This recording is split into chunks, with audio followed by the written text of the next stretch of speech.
IAS institute నిర్వహిస్తున్న all India scholarship exam pass అవ్వండి. 2 years ఫీజులో 50% మాత్రమే పే చేయండి.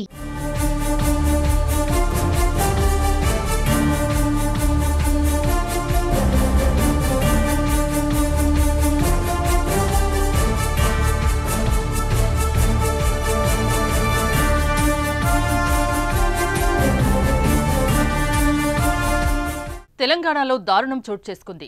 రంగారెడ్డి జిల్లా ఇబ్రహీంపట్నంలో పరువు హత్య కలకలం రేపింది.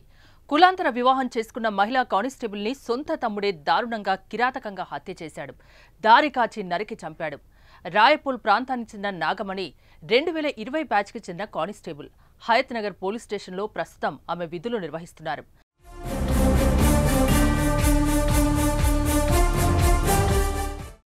ఆమె నెల రోజుల క్రితం ప్రేమ వివాహం చేసుకుంది.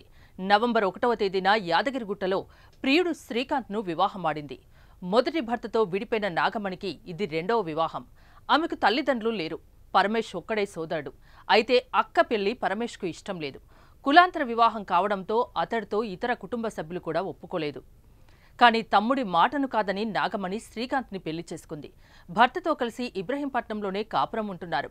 ఆదివారం సెలవు కావడంతో రాయపూల్ వచ్చిన నాగమణి సోమవారం ఉదయం మళ్లీ హయత్ నగర్ పోలీస్ స్టేషన్కు బైక్పై బయలుదేరింది. మన్నెగూడ రహదారి వద్దకు రాగానే వెనక నుంచి వచ్చి పరమేష్ కారుతో ఢీకొట్టాడు. ఈ క్రమంలో నాగమణి స్కూటీపై నుంచి కింద పడిపోయింది. కారులో నుంచి కిందకు దిగి అతడు ఆమెను కొడవలితో కిరాతకంగా హతమార్చాడు. రక్తపు మడుగులో కొట్టుమిట్టాడుతూ నాగమణి స్పాట్లోనే ప్రాణాలు కోల్పోయింది. అక్కను హత్య చేసిన తర్వాత పోలీసుల వద్దకు వెళ్లి పరమేష్ లొంగిపోయాడు. దీంతో పోలీసులు అతన్ని విచారిస్తున్నారు.